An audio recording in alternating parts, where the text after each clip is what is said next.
Anda kembali menyaksikan Dua Sisi, saya langsung ke Pak Ari. Pak Ari, dari pihak kepolisian, Anda juga berpengalaman panjang ya sebagai penyidik juga Ya. di Polri gitu. Apa sih yang dibutuhkan oleh seorang penyidik dari hasil autopsi dalam sebuah kasus Ya, dalam sebuah pembunuhan? kasus ya, terutama apabila ada orang meninggal, ya, karena kita kan nggak bisa mengetahui kenapa orang itu meninggal, Ya. maka kita membutuhkan keterangan dari yang ahli. Mm-mm. Nah, ahli yang mengetahui apa itu luka, bentuk luka itu karena kena apa, kemudian bagaimana lukanya, itu butuh keterangan tertulis dari ahli, kedokteran forensik. Dan kita juga ingin mengetahui kurang lebih kapan meninggalnya, Oke. meninggal karena apa, itu nanti kita butuhkan keterangan itu untuk melengkapi penyidikan yang sudah kita lakukan sebelumnya. Dan itu penyidikan itu kalau forensik itu pasti kelanjutan daripada penyidikan awal. Harusnya dari otopsi pertama kali itu bisa didapatkan informasi itu Pak Ari ya? Ya justru begini Bu, di TKP ada orang meninggal nih, Ya. ya gitu. Ada luka-luka, Ya. maka kita kan nggak ngerti nih kita Ya. matinya kenapa. Belum tentu orang itu matinya kena tembak ataupun mati atau kena sayat, kita nggak ngerti ya. Kita mesti itu langsung kita kirim ke forensik. Diperiksa, nanti akan memberikan keterangan hasil itu namanya visum et repertum. Ya.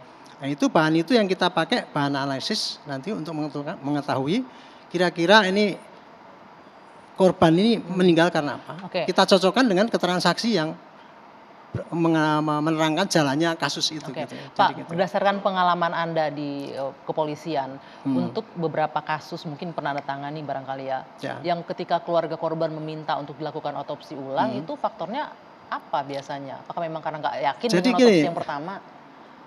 Ini minta di autopsi ulang itu timbulnya karena kecurigaan ya, terhadap hasil otopsi yang lama. Gitu. Mungkin juga curiga bahwa dulu tidak pernah diotopsi, itu bisa jadi. Gitu. Dan perintah untuk otopsi itu juga bisa dilakukan oleh atasan penyidik. Misalnya ya, suatu penyidikan dilihat kemudian kok ini kok nggak begitu beres gitu ya. Atasan penyidik bisa gali ulang, silakan bisa. Minta ulang ya. Atau putusan pengadilan, bukan putusan, tapi hakim. Misalkan meriksa dalam persidangan, ini kok kelihatannya janggal, dia periksa ulang, gali ulang, itu gitu. Artinya bisa kita tangkap dalam kasus ini memang ada kejanggalan sehingga akhirnya keluarga pasti timbul dari kejanggalan daripada pihak yang dirugikan. Ya, oke. Kalau ini kan dari korban. Ya, betul. Gitu. Oke, saya ke Pak Budi sebelum ke Bung Palmer. Dokter Budi, tadi disebutkan bahwa sebenarnya dari hasil otopsi bisa ditentukan nih si korban atau jenazah ini meninggalnya kapan. Nah, untuk kasus ini kenapa terkesan agak sulit ya sepertinya untuk menentukan waktu meninggalnya kapan? Enggak sulit. Yang kita tangkap dari hasil rilis yang sudah disampaikan belum disebutkan secara pasti. Ya, enggak sulit. Yang bikin sulit atau yang memberikan kesan sulit itu yang memberikan keterangan itu tadi sebetulnya. Karena apa? Karena dia ragu-ragu, nggak yakin atau? Kalau dokter forensik, ya saya kasih tahu, saat melakukan pemeriksaan di meja otopsi, biasanya juga ditemani oleh penyidik. Oke. Saat kita melakukan pemeriksaan itu dan ada temuan-temuan yang menurut kita memiliki keyakinan ilmiah yang sudah bisa kita sampaikan kepada penyidik, itu udah pasti disampaikan. Artinya logikanya? Salah satunya juga adalah kaitannya dengan perkiraan waktu kematian. Waktu kematian ya. Gitu. Artinya logikanya penyidik saat ini sudah memegang informasi waktu kematian dari Brigadir Joshua dong harusnya. Secara verbal ya, secara verbal. Kita akan bicara sama penyidik. Ini temuannya biasanya mereka tanya, apa aja dok temuannya ya kan? Temuannya kita gini. Yang saya bisa pastikan saat ini dari hasil temuan saya adalah ini.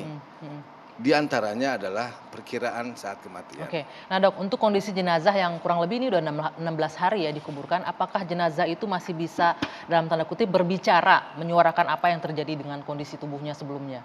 Masih bisa dibaca? Betul, dan ini penting perlu disampaikan.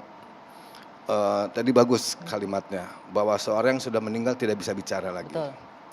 Yang mampu menerjemahkan atau mendengar, tanda kutip, apa yang dialami oleh jenazah itu adalah dokter forensik.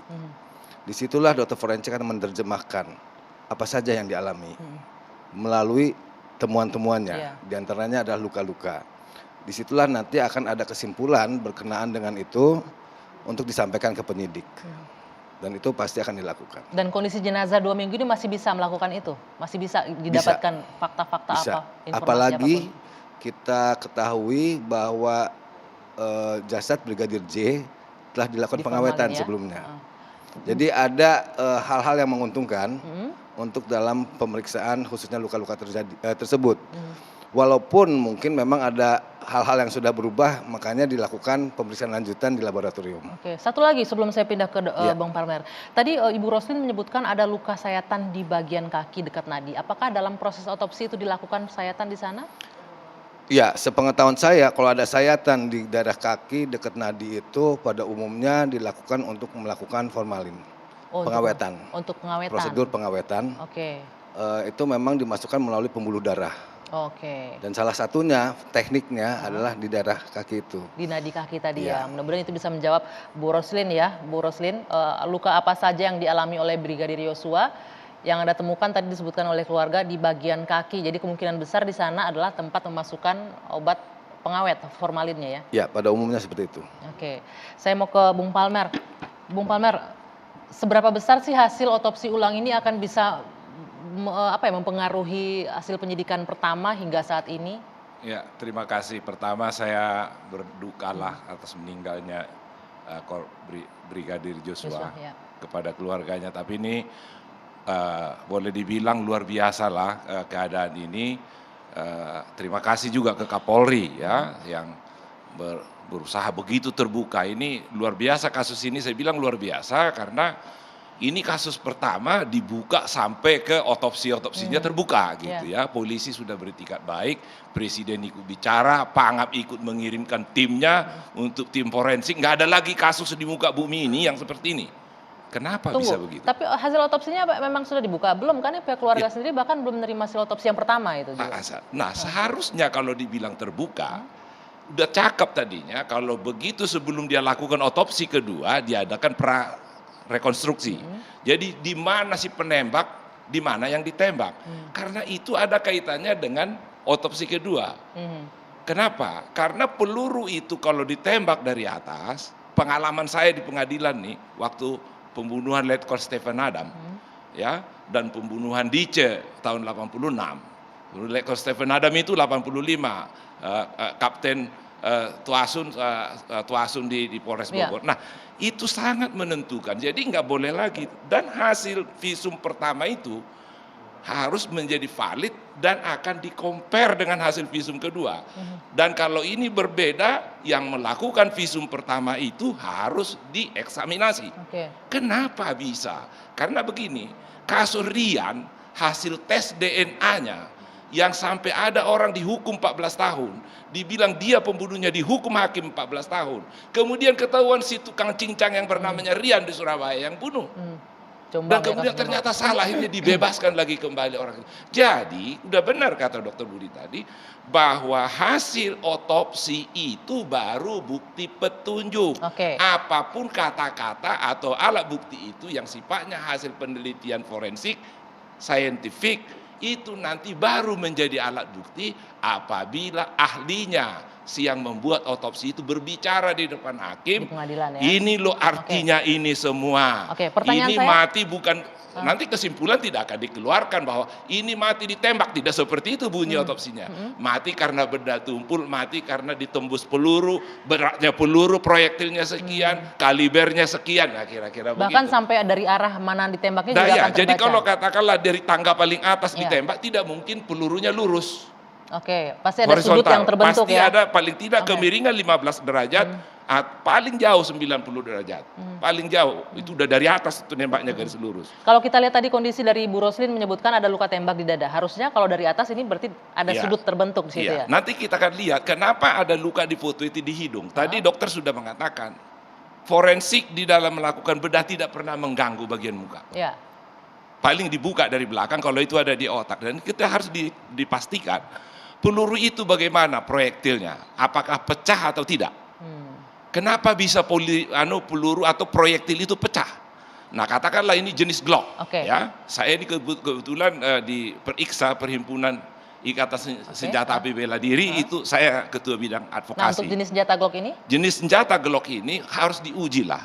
Ya, kalau nanti ternyata hasil daripada forensik yang kedua ini ditemukan, misalnya di otak ada tembakan dari belakang, kemiringan atau tegak lurus, vertikal apa horizontal, atau kemiringan 15 derajat atau 45 derajat, itu harus bisa ditemukan di penelitian kedua ini, bisa bicara itu.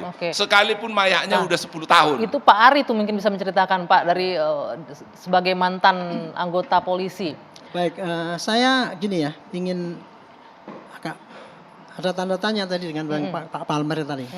Setahu saya ya, kalau forensik, dokter forensik itu, dia hanya menyampaikan bahwa ini mayat luka karena benda tumpul dan sebagainya, luka sayat ataupun dan sebagainya. Tetapi kok kelihatannya nggak bisa dia menyatakan ini ditembak dari sudut sekian, kemudian sampai lukanya pasti begini. Itu ilmu balistik, Pak. Forensik Ahli tidak balistik. bisa membaca itu. Forensik nggak akan bisa, nggak bisa. Dan juga mayat itu tadi ya, kan bisa bicara ya. Paling bicaranya seperti gini, iya saya ini kena benda tumpul, saya kena sayat, tapi nggak bisa ngomong saya ditembak oleh si A, nggak bisa gitu jawabannya, gitu loh. Jadi yang maksudnya bicara itu tadi, mayat bicara itu hanya bicara. Ini kalau forensik yang membuktikan, dia hanya bicara saya kena benda tumpul, kena sayat, kena benda jadi ini. arah tembakan gitu. Itu dokter kalau forensik arah tidak tembakan bisa segala melihat. itu, saya kira kok nggak mungkin dokter forensik nggak bisa kan? Nggak bisa, dokter Budi. Enggak, maksudnya tuh arah tembakan itu loh kalau. Bisa. Gitu. Jadi begini, balistik ada dua. Oke.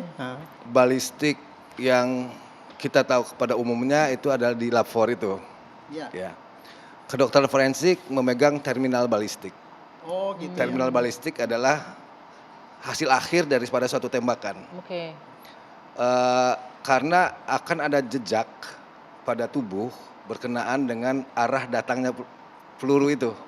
Untuk kasus Yosua ini bisa terlihat karena kan berdasarkan informasi yang beredar jadi sekarang, arah tembakan dari atas ya, pertama Dok, ya? yang akan kita periksa adalah di mana luka tembak masuk, di mana luka tembak keluar. Kalau kita sudah tentukan luka tembak masuk, dari arah mana tembakan itu berasal. Itu di lukanya akan kelihatan. Oh ini dari arahnya kiri. itu, arah sudutnya gitu. Ya. Apakah dari atas, dari depan lurus atau Dan dari nanti samping itu lebih akan tepatnya kelihatan? lagi, nanti akan lebih tepatnya lagi saat kita otopsi. Saat kita otopsi kita akan melihat kerusakan-kerusakan yang terjadi oleh peluru. Di situ kita akan melakukan penguatan pemahaman lagi terkait dengan datangnya peluru. Nanti akan kelihatan tuh, oh dia masuk dari sini, nembus sini, misalnya mental ke sana, mental ke situ. Dengan kondisi jenazah sudah dikubur 16 hari ini masih bisa dibaca ya, Dok, ya? Tentunya ini akan kalau hanya autopsi kedua berdiri sendiri, itu mungkin akan ada kesulitan tersendiri, walaupun saya tidak bilang tidak bisa dilakukan. Ya. Karena itu hasil autopsi pertama menjadi penting juga. Jadi menjadi bagian yang tak terpisahkan. Maaf Pak Dokter, saya tanya Ibu ya, boleh silakan, ya? Pak Ari. Bagaimana menjelaskannya? Misalkan di TKP nih Bu, itu tadi kan dijelaskan bisa sudut ini pas gini. In case korban itu ya berdiri tadinya, ditembak dor mati gitu, jatuh, blak, kan sekarang dari samping kan. Kalau tidak disertai dengan apa itu? Rekonstruksi daripada bagaimana peristiwa terjadi, saya kira itu akan sulit itu untuk membaca hasil apa yang terjadi itu loh. Justru itu menjadi balistik kepolisian dan kedokteran forensik kaitannya dengan luka tembak atau penembakan itu saling menguatkan nanti. Makanya kan gitu kan. Karena begini, begitu orang ditembak dia kan bukan jatuh, dia begitu ditembak pelurunya udah masuk, udah masuk, artinya sudah memberikan jejak, luka di bagian jejak pelurunya di tubuh itu, baru Ya. orang itu akan jatuh. Gitu. Kalau tembaknya 2 kali, Jok, maksud saya gini loh, tembak tor mati ya, des jatuh, kemudian ditembak lagi, kan dari bawah nih. Posisi sudah gitu. terlentang. Jadi kan intinya gini loh. Dokter forensik akan bisa menerangkan gitu kan, tapi harus punya gambaran bagaimana kira-kira terjadinya di situ makanya kan. butuh prarekonstruksi tadi makanya ya, itu. Pak Ari bilang ya. Itu yang. Terima kasih. Jadi saya cuma gitu aja tadi. Baik. Saya ingin menanyakan juga Pak Ari, Mungkin nanti akan kita lanjutkan ya. Hasil otopsi itu baik yang pertama ataupun yang kedua itu idealnya atau lazimnya diberikan atau tidak ke pihak keluarga. Tapi nanti ya Pak, kita jeda dulu. Dua sisi masih akan kami lanjutkan sesaat lagi. Ya.